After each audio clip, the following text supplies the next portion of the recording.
Oke, foto-foto yang kalian lihat di layar ini adalah foto yang diambil dari kamera iPhone, semuanya shot on iPhone. Buat teman-teman yang udah lama ikutin channel ini, pasti kalian sering denger deh, gua suka banget pakai kamera iPhone. Bahkan udah beberapa liburan terakhir, foto atau video yang diambil itu udah full pakai kamera iPhone aja. Karena menurut gua kamera iPhone tuh benar-benar bisa kalian push supaya hasil foto atau videonya itu bisa kelihatan lebih profesional. Nah, memang gue pernah share setting yang biasanya gue pakai di kamera iPhone supaya hasilnya bisa maksimal. Tapi di video kali ini gue mau update lagi nih semua setting kamera iPhone yang gue pakai buat foto dan video. Karena sekarang udah iOS 26 dan iPhone-nya juga udah iPhone 17. Jadi beberapa setting sudah ada yang berbeda dari beberapa tahun lalu. Untuk di video kali ini gue akan contohin pakai iPhone 17 Pro, tapi kebanyakan dari setting yang akan kita bahas kali ini juga tersedia di iPhone tipe lainnya. Jadi kalian juga bisa ikutin. Yang penting udah pakai iOS 26 juga, paling ada beberapa fitur aja yang eksklusif buat iPhone 17 Pro. Nah, untuk yang pertama, kita bakal bahas dulu setting buat foto di kamera iPhone. Untuk di bagian yang pertama, ada setting buat atur kamera control. Sebenarnya di bagian ini tuh lebih ke arah kalian mau atur tombol kamera controlnya ini buat apa sih? Bukan supaya hasil foto atau videonya jadi lebih bagus. Jadi di bagian ini sebenarnya gue biarin aja secara default. Paling yang gue atur cuma di bagian controls yang customize. Nah, ini setting light press-nya gue matiin supaya tombol kamera controlnya jadi nggak terlalu sensitif, jadi nggak gampang kepencet pas lagi pakai kamera iPhone. Gue sendiri juga jarang pakai kamera control sih, jadi biasanya kalau mau atur pengaturan kamera apa, itu gue lebih terbiasa buat atur secara manual dari aplikasi kamera bawaan iPhone. Terus kalau kita lanjut lagi, ada pengaturan untuk photographic styles. Kalau photographic styles ini sebenarnya balik lagi ke selera masing-masing sih. Teman-teman bisa cobain setiap stylesnya ini bedanya kayak gimana. Terus setiap stylesnya ini juga bisa kalian edit lagi tone dan colornya. Jadi ini tergantung sama selera kalian. Nah, gue sendiri sebenarnya bukan tipe yang sering pakai photographic style sih. Karena gue pribadi lebih suka buat edit foto sendiri. Jadi gue lebih sering pakai format foto ProRAW yang nggak bisa pakai photographic styles. Nanti gue akan jelasin lebih lanjut di video ini gimana sih bedanya kalau foto pakai format ProRAW. Tapi kalau dari pengalaman gue pernah cobain fitur photographic styles, gue cukup suka style yang natural sih. Karena warnanya menurut gue kelihatan lebih natural, nggak oversaturated. Oke, sebelum kita lanjut, gue mau share ke teman-teman satu aplikasi bagus yang ada di iPhone buat berbagai kebutuhan file PDF kalian, yaitu UPDF yang juga merupakan sponsor untuk video kali ini. Buat teman-teman yang belum tahu, di UPDF ini fiturnya ada banyak banget. Terus tampilan UI aplikasinya juga simple dan cara pakainya gampang kok. Di aplikasi UPDF, teman-teman bisa edit text file PDF seperti ini. Terus mau edit gambar juga bisa, tinggal diatur aja. Dan kalau mau highlight atau tambahin catatan ke file PDF kalian seperti ini juga bisa loh. Nggak cuma itu aja, fitur keamanannya juga ada. Jadi kalau mau kasih password ke file PDF kalian itu bisa. Terus mau tambahin tanda tangan ke file PDF itu juga bisa banget. Bahkan kalau mau kompres file PDF kalian supaya ukuran filenya jadi lebih ringan juga bisa. Dan di UPDF juga ada AI Assistant yang support GPT-5 dan DeepSeek R1 dengan fitur-fitur yang berguna banget. Jadi kalau mau minta ringkasan dari file PDF, tanya informasi yang lagi mau kalian cari tahu, atau translate file PDF itu juga bisa dengan AI Assistant yang ada di UPDF. Oh ya, aplikasi UPDF ini juga support di berbagai platform, bisa di Windows, Mac, iOS, Android, dan cukup satu akun bisa digunakan di 4 device. Buat teman-teman mau tahu lebih lanjut tentang UPDF, kalian tinggal klik aja link yang ada di deskripsi video ini. Dan sekarang juga lagi ada diskon Black Friday, jadi kalian bisa dapetin UPDF dengan harga spesial. Jadi jangan sampai kelewatan ya. Nah, masih berhubungan soal foto di kamera iPhone, gue mau ajak teman-teman buat ke setting bagian formats. Kalau di setting bagian ini, yang pertama gue biasanya selalu pakai adalah format foto yang high efficiency dibandingkan yang most compatible. Untuk yang high efficiency ini, nanti format fotonya dalam HEIF atau HEIF. Sedangkan yang most compatible dalam format JPEG. Nah, kenapa gue pakai yang high efficiency? Karena menurut gue hasil fotonya tetap bagus kok. Dan terutama secara efisiensi, ukuran filenya tuh lebih kecil dibandingkan JPEG. Jadi kalau HEIF itu kompresinya udah lebih bagus dan efisien. Makanya kualitas foto HEIF juga bisa tetap bagus. Tapi antara HEIF atau JPEG, masing-masing ada kelebihan dan kekurangannya juga, terutama soal compatibility. Meskipun file format HEIF ini ukurannya lebih kecil dan hasilnya juga bagus,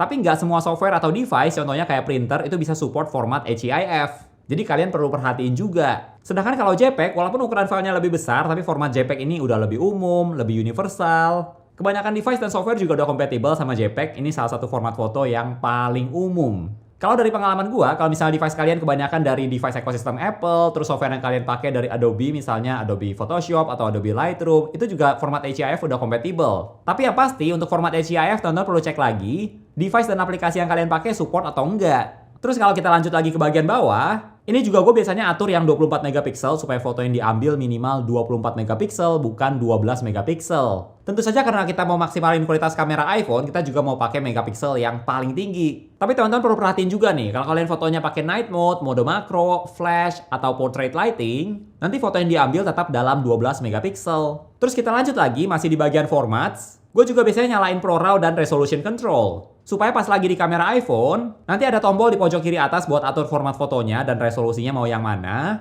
tanpa harus kalian atur lagi dari settings. Terus kita lanjut lagi, ada format foto ProRAW. Ini adalah format foto yang paling sering gue pakai di iPhone karena akan sangat membantu pas fotonya mau diedit. Buat teman-teman yang belum tahu, format ProRAW ini sebenarnya kayak format RAW di kamera profesional, yang adalah format foto yang bisa maksimalin sensor kameranya dengan mengcapture semua informasi dan data dari foto tersebut, tanpa image processing dan belum dikompresi, atau bisa juga ada kompresinya, tapi tidak mengorbankan informasi dan data dari foto supaya nanti bisa teman-teman edit dengan lebih fleksibel tanpa mengurangi kualitas fotonya. Nah, kalau Apple ProRAW yang ada di iPhone ini adalah format yang kombinasiin format RAW standar dengan computational photography yang ada di iPhone. Nah, di bagian setting ProRAW ini ada 3 opsi, ada JPEG Lossless, JPEG XL Lossless, dan JPEG XL Lossy. Kalau gua biasanya pakai format yang JPEG Lossless most compatible, ini yang ukuran filenya paling besar, atau bisa juga JPEG XL yang lossless, kalau mau yang versi lebih hemat storage. Teman-teman bisa lihat nih perbedaan ukuran file di setiap formatnya ini. Ketiga opsi ini sebenarnya yang mana aja bagus kok. Kalian bisa edit dengan nyaman tanpa khawatir kualitas foto kalian jadi berkurang. Nah, sekarang kalau ditanya bedanya format ProRAW dengan format HEIF atau JPEG itu kayak gimana sih? Emang kelihatan bedanya? Nah, kali ini gue udah ada contoh foto dari format ProRAW dan HEIF. Masing-masing difoto dalam 48 megapiksel. Kalau dari jauh sih bedanya nggak gitu kelihatan ya menurut gua. Paling ada sedikit beda warna. Kalau yang HEIF warnanya sedikit lebih saturated, sedangkan ProRAW lebih less saturated, tapi nggak beda jauh.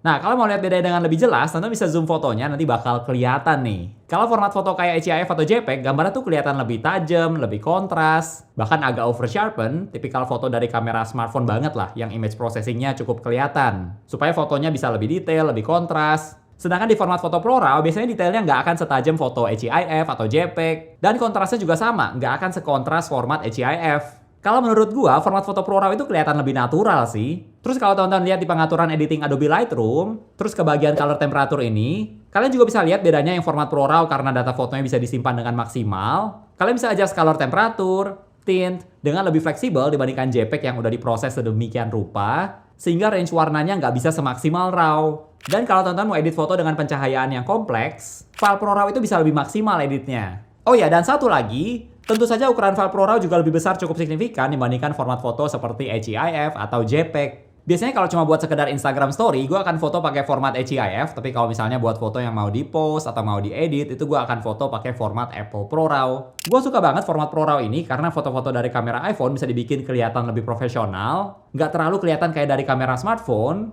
dan bisa gue atur sesuai dengan look yang gue mau. Ini beberapa foto yang di-capture dengan format ProRAW dan sudah diedit. Next, kita lanjut lagi ke bagian Preserve Settings. Nah, di bagian ini tuh sebenarnya fungsinya kalau misalnya kalian tutup aplikasi kamera, terus kalian buka lagi aplikasi kamera, nanti semua pengaturan kameranya itu akan sesuai dengan apa yang terakhir kali kalian pakai. Sebenarnya kalau di bagian ini, teman-teman kalau mau bisa ikutin setting yang gue pakai juga. Jadi misalnya kamera mode gue matiin, ini supaya kalau terakhir kameranya lagi buka video, nanti pas buka kameranya lagi bakal otomatis langsung ke mode video. Tapi menurut gue ya ini nggak perlu sih, tetap di foto aja nggak apa-apa.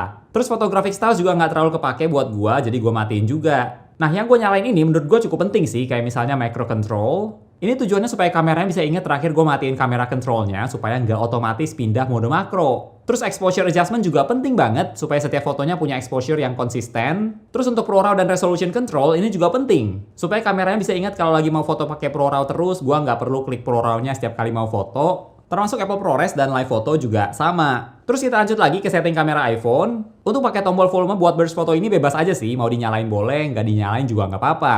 Terus scan QR code ini wajib banget karena bakal sering kepake buat scan kode QR. Termasuk yang show detected text ini juga dinyalain aja. Terus kita lanjut lagi ke setting buat komposisi foto. Kalau di bagian ini gue biasanya cuma nyalain grid dan level. Ini juga membantu banget buat ambil foto. Udah lurus atau belum, terus komposisinya mau kayak gimana. Dan untuk setting mirror front kamera ini gue matiin. Terus view outside the frame juga biasanya gue nggak pakai. Karena gue cuma mau fokus sama apa yang ada di dalam frame. Dan kalau misalnya kelihatan bagian yang di luar frame, itu justru menurut gue jadinya agak mengganggu. Terus kita lanjut lagi ke bagian indicators. Ini juga sebenarnya bebas aja sih. Tujuannya supaya pas lagi buka aplikasi kamera, indikator seperti flash, live photo, dan sebagainya bisa muncul di tampilan kameranya ini. Terus kita lanjut lagi untuk di bagian fusion kamera. Ini juga gue aturnya dinyalain aja semua yang 28 dan 35 mm. Supaya teman-teman punya opsi focal length tambahan. Tapi untuk default lens tetap yang 24 mm.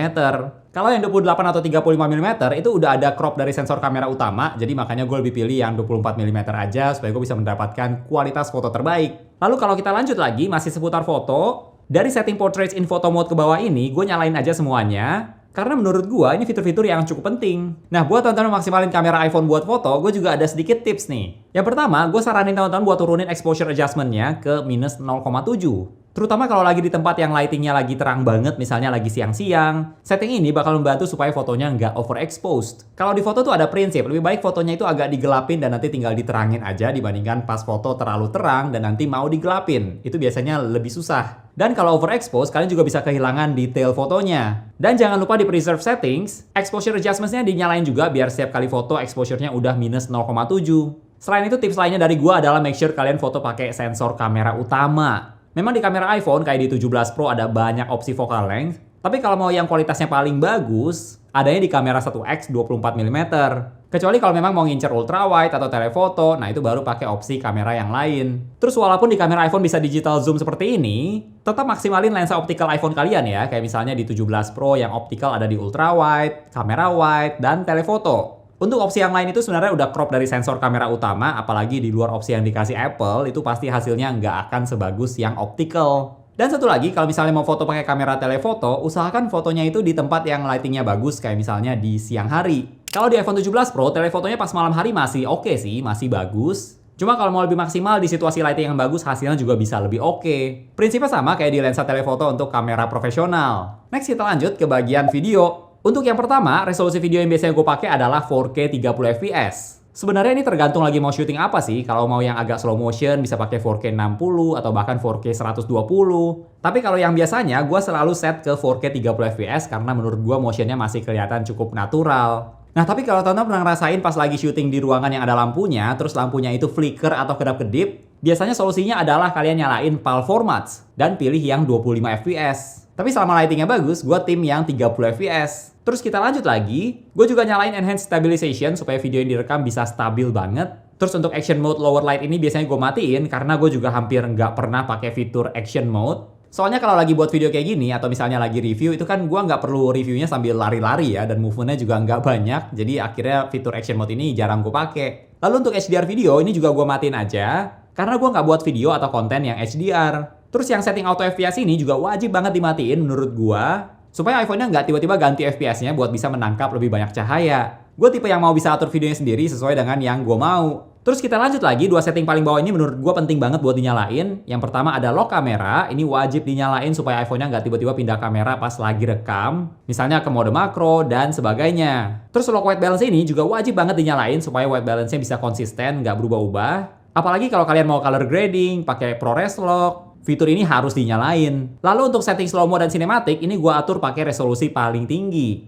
Gue jarang banget sih pakai slow-mo atau mode sinematik, tapi kalau misalnya lagi butuh, gue bisa menggunakan resolusi terbaik. Untuk sound, gue biasanya pakai yang stereo supaya audio yang direkam udah stereo. Ini sebenarnya bebas juga sih. Mau yang special audio bisa, atau mono juga boleh. Tapi gue settingnya yang stereo. Lalu kalau di bagian formats, gue juga nyalain fitur Apple ProRes. Nanti kalau tonton ke aplikasi kamera bakal ada di pojok kiri atas opsi buat ProRes Lock atau yang HDR. ProRes ini ibaratnya kayak ProRAW di foto sih, tapi ini versi videonya, jadi nanti filenya itu bisa memuat lebih banyak informasi dan data supaya bisa lebih fleksibel juga waktu editing. Memang nggak setiap kali rekam video gue pakai ProRes sih, tapi kalau misalnya lagi butuh, gue bisa rekam video pakai ProRes. Nah sebenarnya kalau teman-teman mau kualitas video terbaik dari iPhone kalian bisa pakai fitur ProRes untuk iPhone yang tipe Pro. Apalagi kalau iPhone kalian iPhone 17 Pro atau 17 Pro Max, kalian bisa manfaatin fitur ProRes RAW HQ. Yang menurut gua kualitas videonya bagus banget bahkan setelah color grading. Tapi buat format ProRes, apalagi yang ProRes RAW atau ProRes Lock, itu teman-teman harus ngerti soal color grading. Karena kalau nggak, videonya bakal jadi flat, nggak ada warna kayak gini. Atau kalian juga bisa pakein LUT ke file video log supaya ada warnanya. Dan nanti kalian tinggal adjust lagi. Tapi ya fitur ini memang agak di level profesional ya, karena nggak semua orang ngerti color grading. Bahkan buat sehari-hari pun gue juga nggak pakai ProRes sih. Paling kalau mau buat video yang lebih serius aja atau video sinematik shot on iPhone, nah itu baru pakai ProRes. Apalagi ProRes RAW HQ, itu menurut gue kualitasnya bagus banget. Walaupun ukuran filenya juga nggak main-main. Tapi soal video menurut gue kalau kalian pakai format video yang biasa pun nggak masalah kok. Kualitas video iPhone udah bagus lah. Ini cuma kalau mau videonya lebih next level, kalian bisa cobain fitur ProRes. So, itu dia semua setting kamera iPhone yang gue pakai buat foto dan video. Kalau menurut teman-teman ada apa lagi nih supaya foto dan video di kamera iPhone bisa lebih bagus? Coba share di komen ya. Oke, thank you buat teman-teman yang udah nonton sampai di detik ini. Jangan lupa untuk klik tombol like kalau kalian suka dengan video ini dan juga subscribe supaya kita bisa ketemu lagi di video-video yang berikutnya. Bye!